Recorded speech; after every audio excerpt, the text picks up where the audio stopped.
네, 지난 부동산 호황기에 이 허위 매물 등의 영향으로 전세 사기가 사회적 문제로까지 번지고 있습니다. 특히 지난 10월 일명 빌라왕 사건을 필두로 해서 서민들의 피해가 급증하고 있는데요.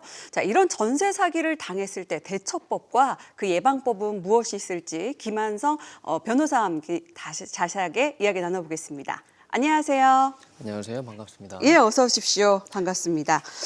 그 한서울 변호사님, 요즘 보면은 이 전세 만기 때 보증금을 못 달려받는 경우가 꽤 많더라고요. 오늘 오전에도 뉴스를 보니까 전세 보증금 9천만 원을 되돌려받지 못해서 숨진 20대 이 사건 사망 소식을 접했는데, 자, 구체적으로 어떤 경우에 이 전세 사기가 성립이 될까요? 네, 우선 만기 때 보증금을 못 돌려받았다고 무조건 사기가 되는 건 아닙니다. 사기가 되려면 속임수가 있어야 됩니다. 예. 근데 속임수는 없었는데 사후적으로 어려운 사정이 생겨서 변제가 안 되는 경우라면 민사적인 채무불이행입니다. 보증금 반환 청구가 들어가야 되고요. 전세금 반환 보증보험에 가입이 돼 있으면 보험 처리를 하시면 좋습니다. 예. 전세 사기라는 것은 처음부터 작정하고 만기가 되더라도 보증금을 지급할 의사나 능력이 없는데도 그런 것처럼 속여서 계약을 체결한 다음에 보증금을 받는 경우입니다. 네네. 물론 이렇게 하지 말라고 임차인들을 보호하는 장치가 이미 많이 마련되어 있습니다. 그런데 전세 사기는 이러한 제도의 허점을 노려서 이루어지게 됩니다. 자, 한동안 이런 피해가 계속될 것으로 보이는데요. 제도적으로 어떤 허점을 노린 걸까요? 우선 주택임대차 보호법 내용을 알아야 됩니다. 예. 임차인이 전입신고를 하고 실제 집에 들어와 살면 제3자한테도 대항력을 가질 수가 있습니다.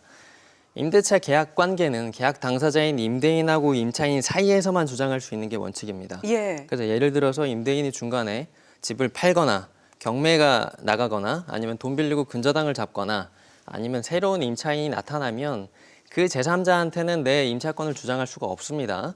그런데 대항력을 갖추면 제3자한테도 임차권을 주장할 수 있어서 안 나가고 계속 살 수가 있습니다. 이 대항력이라는 것이 주택을 점유하고 그다음에 전입신고를 하면 전입신고한 다음 날부터 생깁니다. 그런데 여기에서 문제가 발생을 합니다. 그러니까 전입신고를 한 즉시 발생하는 효력이 아니라 다음 날 생각한다. 여기서 법에 허점이 있다라는 말씀이신 거죠? 그렇습니다. 예.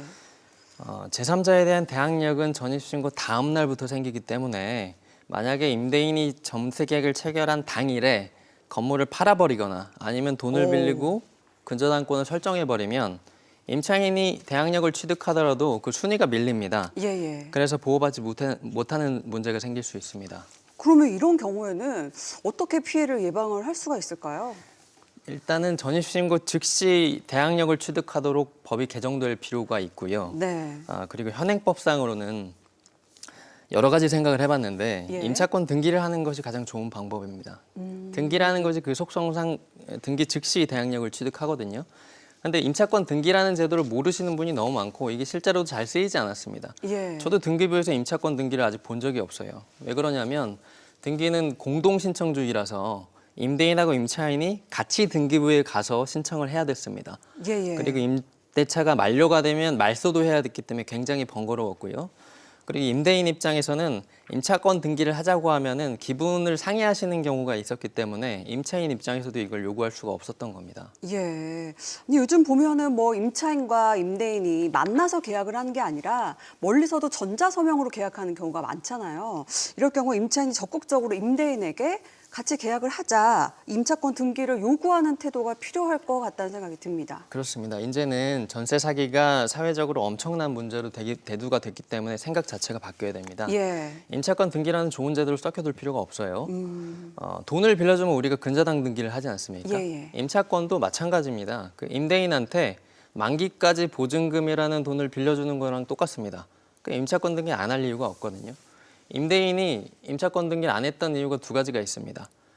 처음에는 아까 말씀드렸다시피 귀찮고 번거로워서. 근데 이거는 위임장 써주고 인감증명서 주면 임차인이 혼자 가서 신청할 수 있습니다. 예. 두 번째는 등기부에 임차권 등기가 돼 있으면 대출을 많이 못 받아요. 그런 실제적인 이유가 있었는데 이제는 금융권에서도 국토부랑 연계를 해서 그 임대차 정보를 확인한 다음에 그 남는 부분만 대출을 실행하겠다는 것이거든요. 예. 그러니까 이러한 실제적인 이유도 없습니다. 우리 사회가 자꾸 말로만 지금 진행이 됐었기 때문에 문제가 생겼고 앞으로는 객관적이고 신뢰성 있는 제도들을 많이 활용하는 쪽으로 우리 분위기가 조성이 돼야 되고요. 이게 임대인 입장에서도 나중에 전세 사기로 고소당하는 위험으로부터 스스로를 방어할 수 있는 장치가 될 겁니다. 예, 예. 자, 뭐 시스템적으로 보완이 되는 잘 알려지지 않은 제도를 적극적으로 저희가 알아서 활용을 할 필요가 있겠습니다. 자, 전세 사기 하면은 뭐 일명 깡통 전세다 이런 말을 많이 거론하잖아요. 구체적인 설명도 한번 곁들여 주시면 좋을 것 같은데요. 예, 깡통 전세라는 게 주택 시가에서 근저당 채무랑 그다음에 선순위 보증금, 그러니까 그 건물과 관련된 임대인의 채무 총액을 빼면 남는 게 없어서 내가 받을 보증금이 없는 경우입니다. 예. 그러니까 보통 근저당 채무랑 보증금 총액이 시가의 7, 80%를 넘어가면 깡통이라고 하거든요. 네네. 그러니까 왜 이렇게 계산하냐면 임대인이 돈이 없으면 건물이 경매로 넘어갑니다. 근데 경매에서 제값에 팔리는 경우가 거의 없어요. 그렇죠. 그래서 유찰이 되면 7, 80%가 기본이고 안 좋으면은 더 떨어질 수가 있습니다. 그래서 그렇게 계산하는 건데요. 일단 아파트 같은 경우에는 웬만하면 깡통 문제는 잘 안 생깁니다. 예. 왜냐하면 근저당 채무는 등기부에 다 나오거든요. 그리고 선순위자가 있을 수가 없습니다. 왜냐하면 아파트는 외형상 여러 사람이 사는 것처럼 보이지만 법적으로는 호실별로 한 개가 별개의 건물입니다. 예. 그러니까 거기에 내가 들어가 살면 선순위자가 있을 수가 없어요. 그러면 근저당 채무만 얼마인지 계산을 해내면 깡통 전세를 면할 수 있습니다. 예. 문제는 빌라입니다. 네네. 이게 우선 시세를 확인하기가 아파트에 비해서 어렵고요. 두 번째는 법적으로 다가구 주택으로 등기가 돼 있으면 다세대 주택인 아파트는 등기부가 호실별로 기재가 돼 있습니다. 네. 근데 다가구 주택인 빌라는 등기가 통으로 돼 있어요. 전체가 돼 있습니다. 그래서 경매로 들어가더라도 아파트는 호실별로 따로 절차가 진행이 됩니다.